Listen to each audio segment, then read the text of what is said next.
దేవుని వాక్యంలో నుండి 37వ కీర్తన 23వ వచనం నుండి మరి 25వ వచనం 3 మాటలు చదువుదాం. దయచేసి చూడండి. ఒకని నడత యెహోవా చేతనే స్థిరపరచబడును. యెహోవా చేత నుండి స్థిరపరచబడుతుంది. వాని ప్రవర్తన మన నడతను స్థిరపరిచేవాడు ఒక ఆయన ఉన్నాడు. ఆయనే మన నడతను స్థిరపరిచేవాడు గనుక ఒకని యొక్క నడత యెహోవా చేతనే స్థిరపరచబడుతుంది. వాని ప్రవర్తన చూచి వాని యొక్క ప్రవర్తన ఘనతను చూచి ఆయన ఆనందిస్తాడంట. ఎవరైతే స్థిరంగా ఉన్నారో వాళ్ళని చూసి దేవుడు ఆనందిస్తాడు. తర్వాత యెహోవా అతని చెయ్యి పట్టుకుని అది యెహోవా అతని చెయ్యి పట్టుకుని ఉన్నాడు గనుక అతని నేలను పడినను లేవలేక ఉండడు. మరలా తిరిగి లేవకుండా ఉండలేడంట. లేస్తాడు. దేవుని చేతులు ఉంటే పడిపోయినా లేపేస్తాడండి. దేవుని చేతులు మనకుంటే అనేక సార్లు నీతిమంతుడు 7 సార్లు పడినా మన తిల్లు ఇస్తాడంట. ఆ చేతులు ఉంటే దేవుని యొక్క హస్తం మనకు తోడుగా ఉంటే మనం పడిపోము. కానీ పడిపోయినా ఆయన తిరిగి లేవగలిగిన శక్తినిచ్చే దేవుడు. దేవుని స్తోత్రం కలిగా. హల్లెలూయా. ఏమంటాడండి ఇంకా మనం ముందు చదివితే, ఆయన యెహోవా అతని చెయ్యి పట్టుకుని ఉన్నాడు గనుక అతడు నేలను పడినను లేవలేక ఉండడు. నేల పడినా లేచేటట్లుగా చేయగల శక్తిమంతుడైన దేవుని చేతిలో మనం ఉంటే మనం ఎప్పుడు పడిపోవాలి. పడిపోయినా నీ పాదాలకి రాయి తగలకుండా ఆయన దూతలు పంపుతాడంట. ఆయన చేతులతో ఎత్తి పట్టుకుంటారంట. దేవునికి స్తోత్రం కలిగా. హల్లెలూయా. చాలాసార్లు పడ్డాను నేను. మోటార్ సైకిల్ మీద వెళ్ళిపోతుంటే పంచి కట్టుకుని మంచి హడావుడికి వెళ్తున్నాను ఐపీసీ చర్చ్కి. వచ్చాడు రమ్మన్నారు. ఎవడో వచ్చాడు, సరి హ్యాండిల్ బార్ని కొట్టాడు. అది నిలబడక బండి పడిపోయాను రోడ్డుకి మధ్యగా. దేవుడి అపాయం లేకుండా కాపాడాడు. మరలా ఇంట్లోకి ఒక ఆయన వస్తుంటే మాకు వస్తే ఇల్లు కడుతున్నారు చూదుకు రంబోలు లోపల తీసుకెళ్ళి గడప తగిలి పడిపోయాను. బోర్లంగా పడ్డాను. అప్పుడు దేవుడు కాపాడాడు. ఇంకోసారి మంగళ షాపుకి వెళ్తుంటే రోడ్డు మీద పడ్డాను. ఏంటో ఈ పట్టణం నాకు అర్థం కావట్లేదు. మరలా మొన్న ఇంట్లో అలా బాత్రూమ్ నుంచి బయటకు వెళ్తున్నాను. నా గదిలోకి వెళ్ళిపోతుంటేనే ఎందుకు పడ్డానో తెలియకుండా పడిపోయాను. ఈ పక్కనే బాగా నిప్పటి కింద పడి భయంకరంగా తల నేలనేసి కొట్టుకుని తలకాయలో సగం తలకాయలు వేసింది గొప్ప ఇక్కడ వెనకాల. అయినా దేవుని కోపదలుంచి ఆ చెయ్యి పట్టుకున్న దేవుడు ఏ నష్టం కలగకుండా మరి లోపలికి దెబ్బ తగలకుండా ఆయన చాలా భద్రంగా కాపాడాడు. దేవునికి స్తోత్రం కలిగా. హల్లెలూయా. హల్లెలూయా. ఆయన మన చెయ్యి విడిచిపెట్టేవాడు కాదు. ఆయన చేతిలో మన చెయ్యి అప్పగించేసుకోవాలి.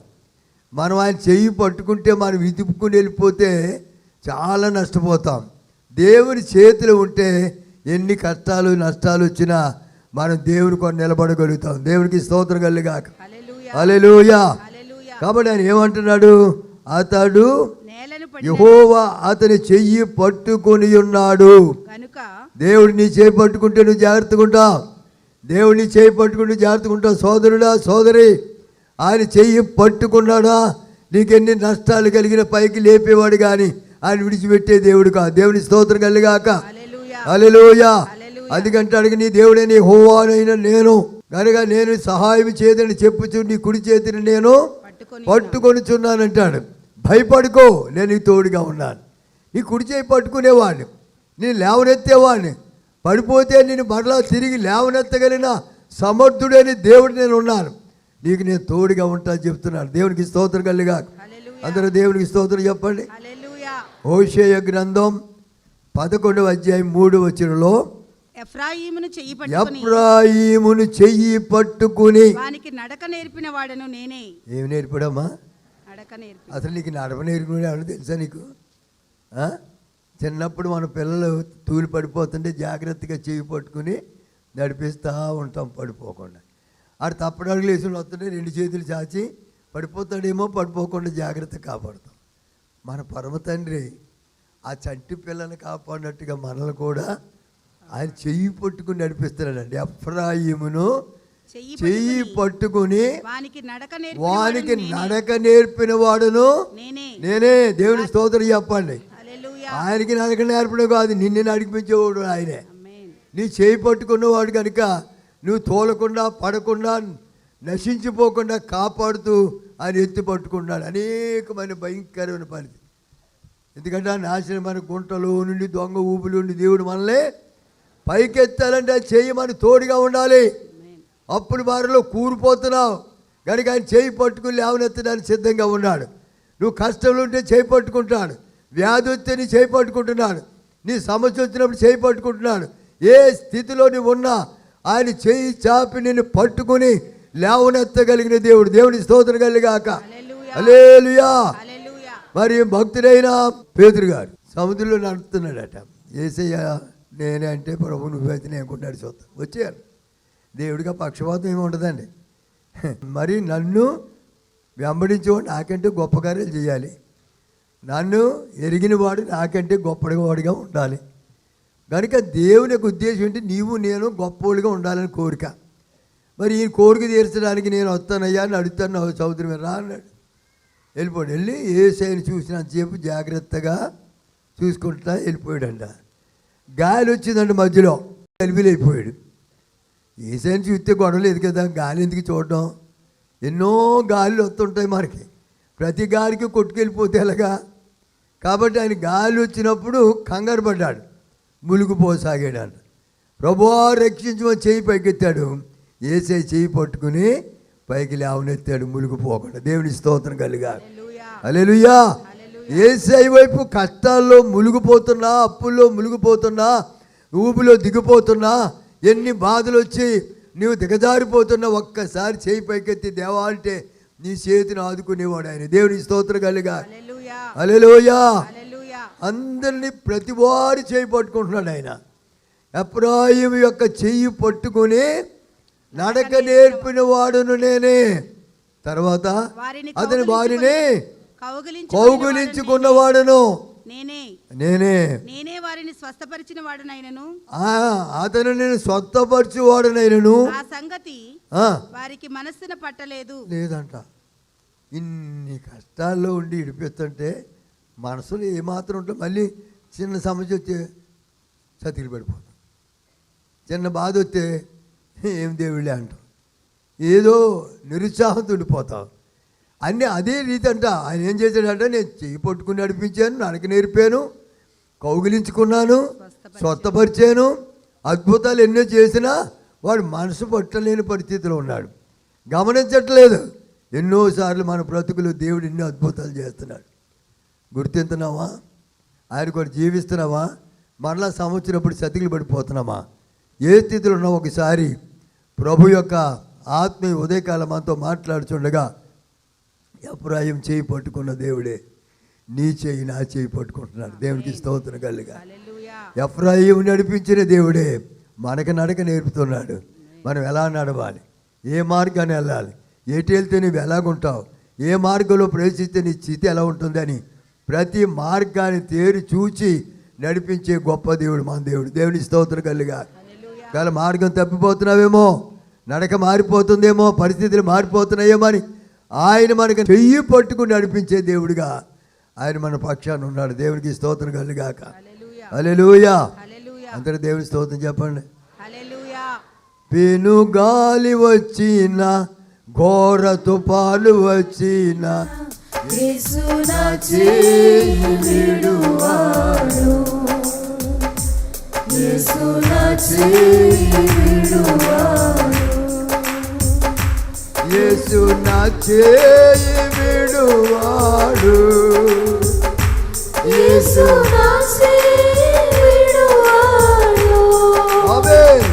పెను గాలి వచ్చిన, ఘోర తుఫాను వచ్చిన, యేసు నా చేయి విడువాడు. పెనుగాలు వచ్చినా, తుఫానులు వచ్చినా, భయంకర పరిస్థితులు ఎన్ని ఎదురొచ్చినా చెయ్యి విడివని దేవుడు మనతో ఉన్నాడు.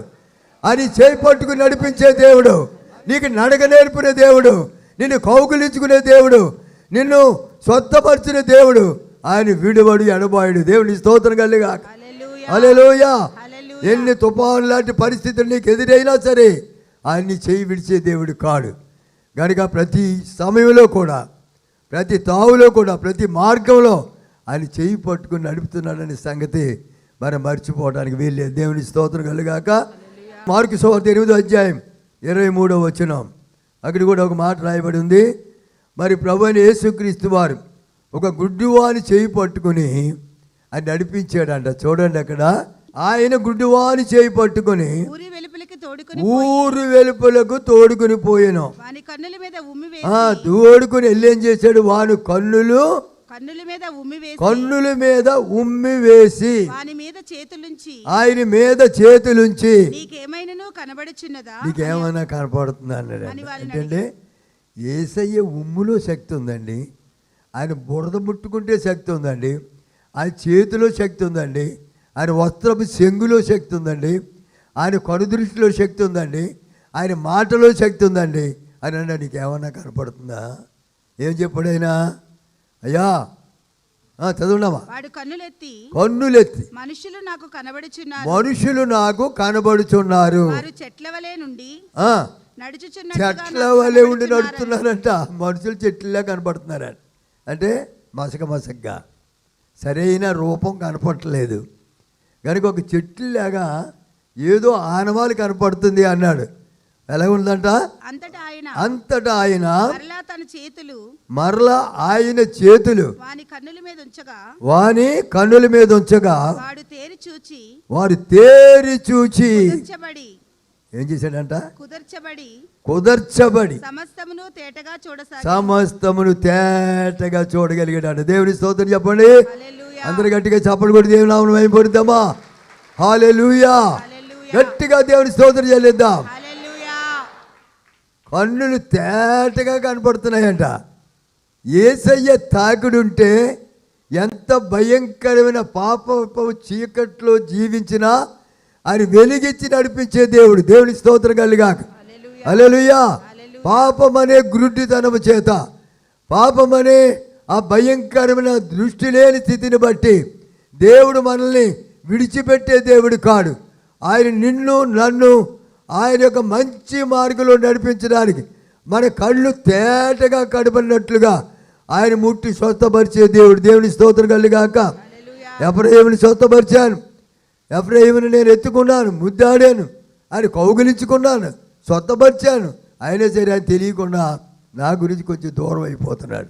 ఒకవేళ ఆ స్థితిలో నీవు కూడా దేవుని మేలులు పొంది, దేవుని ఆశీర్వాదాలు పొంది, దేవుని కొరకు జీవించుతూ నేను దేవుడు అంటూ కూడా దేవుని కార్యాలు వెనకం చేస్తున్నామేమో. ఒకవేళ ఎఫ్రాయిముతో చెప్పిన దేవుడు ఈరోజు నీతో నాతో కూడా ఏ మాట చెప్తున్నాడు. దేవుని స్తోత్రం కలుగా. హల్లెలూయా, హల్లెలూయా. ఆ తర్వాత ఆయన ఆ విధంగా ఆయన ఏం చేశాడంట? ముట్టాడు.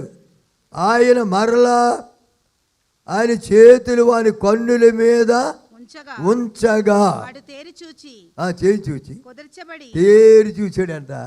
కుదిరొచ్చేసిందంట. సమస్తమును తేటగా కనపడుతున్నాయండి. దేవుని స్తోత్రం కలుగాక. హల్లెలూయా. మన కన్నులు తేటగా కనపడాలని దేవుని ఆశ. నువ్వు సరిగా చూడాలని.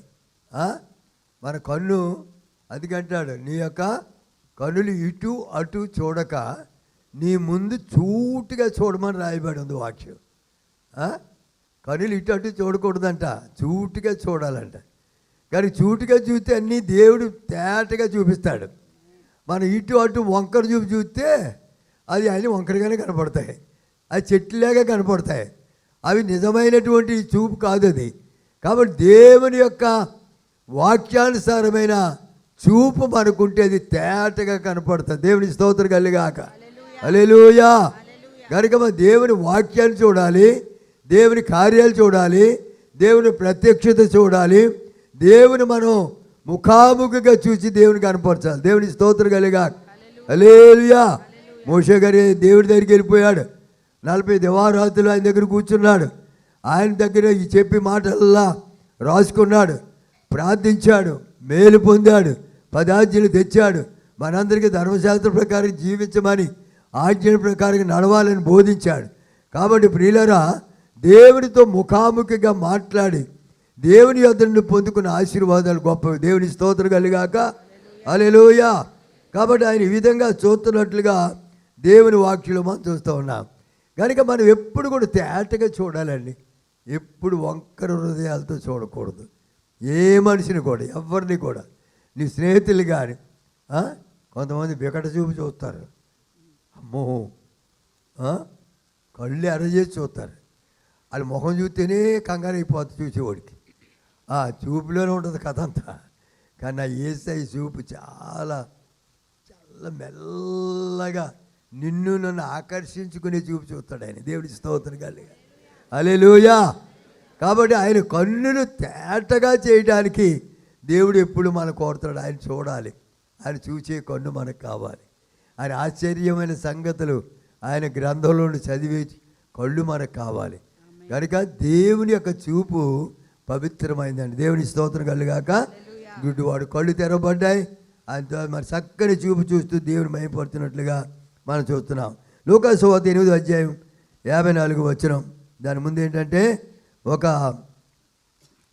సమాజపు మందిరపు అధికారి అది కుమార్తె చావు సిద్ధంగా ఉందని ఆయన వచ్చి యేసయ్య దగ్గరికి వచ్చి మొరపెడుతున్నాడు. అయ్యా, నా కుమార్తె చావు సిద్ధంగా ఉంది, నీ వచ్చి కనీసం ఆమె చెయ్యి, ఆమెను బాగు చేయి అని అడుగుతున్నాడు వచ్చి. మరి చాలా యేసయ్య అప్పటికే 12 సంవత్సరాల రక్తస్రావ రోగి వచ్చి ముట్టుకుంది. ఆయన వస్త్రం యొక్క తాకిడి ఆమెలో ప్రవేశించి 12 సంవత్సరాల నుంచి ఏకధారగా పోతున్న ఆ రక్తధార కట్టడి ఆరోగ్యవంతురాలుగా దేవుని మహిమపరచడం మొదలుపెట్టింది. దేవుని స్తోత్రం. అదే సమయంలో వచ్చాడు అధికారి గారు. వచ్చి అడుగుతున్నాడు, నా కుమార్తె బలహీనమైపోయింది, ఎలా ఉందమ్మా? నీ కుమార్తె చనిపోయినది, బోధకుని శ్రమ పెట్టవద్దని అతనితో. అప్పుడు ఈ లోపల ఆ ఇంటి దగ్గర ఉన్న కొంతమంది వారి యొక్క సమకాలికులు, వాళ్ళకి కావాల్సిన బంధువులు కొంతమంది వచ్చారు రాజుగారి దగ్గరికి. అయ్యా, బోధకుని శ్రమ పడ్డొద్దయ్యా, ఆల్రెడీ నీ కూతురు చచ్చిపోయింది, శవాల గదిలో పడేసాం అక్కడ, కనుక ఇంకా ఆయన ఎందుకు తిప్పలు పెడతావు అన్నట్టు మాట్లాడారు. అప్పుడు నా యేసయ్య ఉన్నాడు తెలుసా? ఆ మాట విని భయపడవద్దు, నమ్మిక మాత్రం ఉంచు, ఆమె స్వస్థపరచబడునని అతనితో చెప్పి ఆయనతో చెప్పాడు. అయ్యా, భయపడొద్దే. యేసయ్య చేయి పట్టుకుంటే భయపడవలసిన పని ఏంటి? ఆయన చేతులు ఉంటే భయపడవలసిన పని లేదు. దేవుని స్తోత్రం.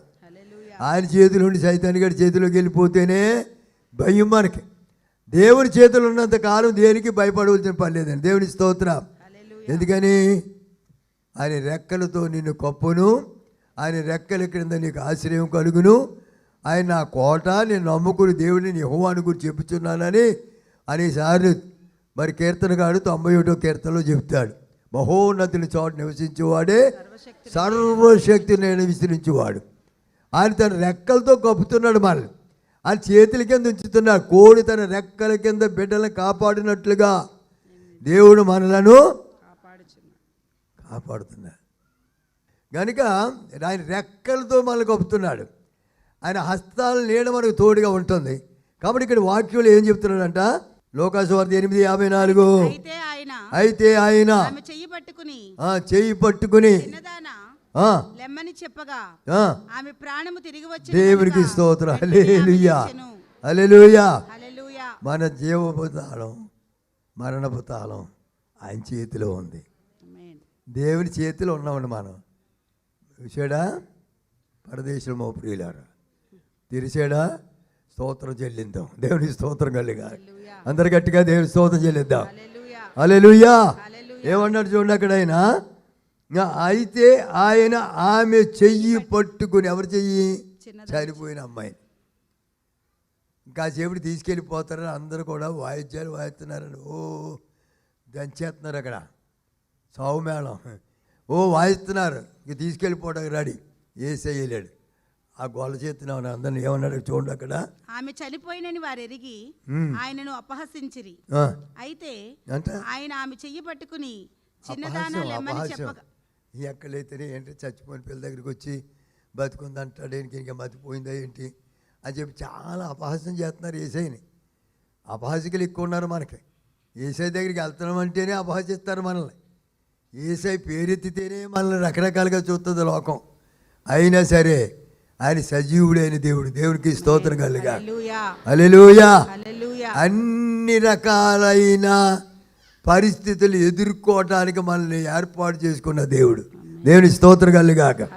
చూడండి అక్కడ ఏమంటాడంట, అపహాస్యం చేస్తున్నారంట.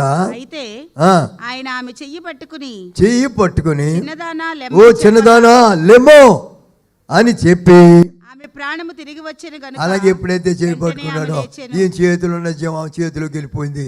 ఆమె శరీరం అంతా ఆత్మచేత నింపబడింది. తుళ్ళిపడి లేచి కూర్చుంది. దేవునికి స్తోత్రం కలుగాక. హల్లెలూయా. దేవుని శక్తి ఆమెలో కమ్ముకుంది. చిన్నదానా లెమ్మని చేయి పట్టిన వెంటనే చనిపోయిన శవంలోనికి దేవుని శక్తి ప్రవహించింది. దేవుని కార్యం జరిగింది. ఆ మాట ప్రకారంగా లేచి ఆమె దేవుని మహిమపరచడం మొదలుపెట్టింది. దేవుని స్తోత్రం కలుగాక. హల్లెలూయా. అందరు గట్టిగా దేవుని స్తోత్రం చెల్లిద్దాం. కాబట్టి ఆయన మన చేయి విడువడు. ఆయన ఎప్పుడు కూడా మన చేయి పట్టుకుని నడిపించే దేవుడు. హల్లెలూయా. కాబట్టి నీ చేయి పట్టుకుంటే ఎంత మరణ స్థితిలో ఉన్నా నువ్వు సజీవురాలుగా దేవుని కొరకు జీవించగలుగుతావు. దేవుని స్తోత్రం. హల్లెలూయా. కాబట్టి నీ చేయి నాకు దయచేయి నాయన. నీ చేయి నా మీద ఉండ దయచేయి నాయన.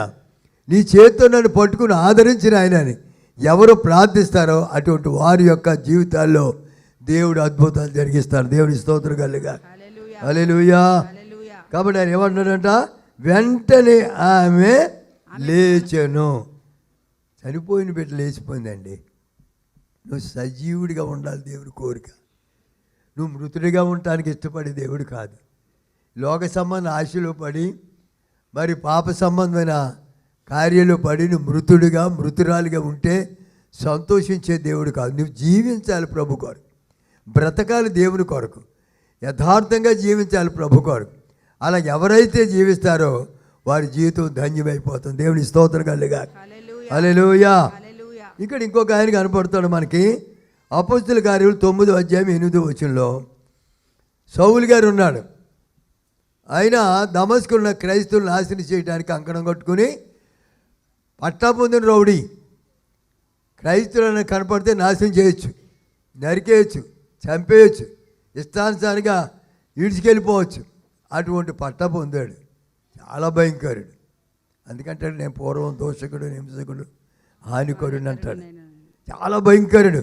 కానీ దేవుని యొక్క సన్నిధిలో ఉన్న పిల్లలు దమస్కులో కొంతమంది క్రైస్తవులు వేదనతో ప్రార్థన చేస్తున్నారు, కన్నీరు కారుతున్నారు. అయితే వాళ్ళు నాశనం చేయడానికి వెళ్తున్న ఆ సౌలు దమస్కు గేటు దగ్గరికి వెళ్ళేటప్పటికి దేవుని గొప్ప వెలుగు వచ్చి ఆయన తాకింది. ఉన్న పాటని కింద పడిపోయాడు. దేవుడికి స్తోత్రం. హల్లెలూయా. నేలను పడిపోయాడు.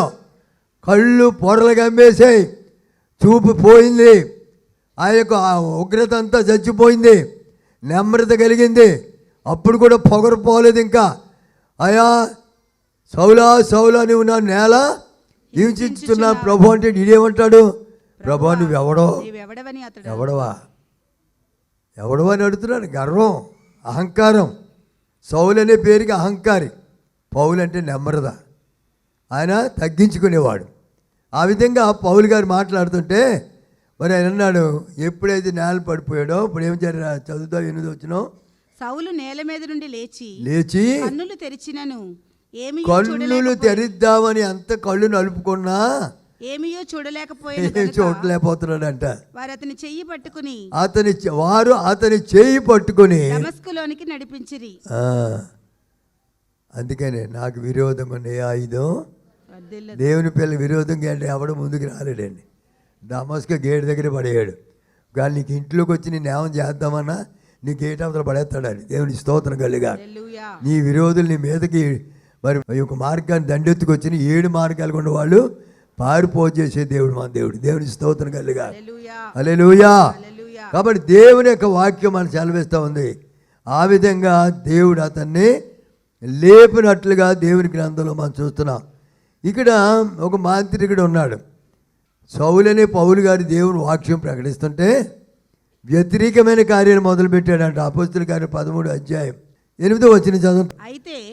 అయితే ఎలుమ ఆ అధిపతిని విశ్వాసం నుండి ఏం పేరిండండి? ఎలుమ. ఎలుమంట. ఎలుమంటే ఎవడు తెలుసా? మాంత్రికుడు, మంత్రగాడు. అదే కాదు, సైతాన్ కుమారుడు అని ఏమన్నా చూద్దాం, చదవండి అమ్మా. అయితే ఎలుమ అధిపతిని విశ్వాసం నుండి తొలగింపవలనని, అధిపతికి ఏమో సువార్త ప్రకటించాడు పౌలు గారు. వీడి వెనకాల వెళ్ళి సైతాన్ గడు అని మనసు పాడు చేసేస్తున్నాడు. ఇది నిజమా అన్నట్టు వెళ్ళాడు అక్కడికి.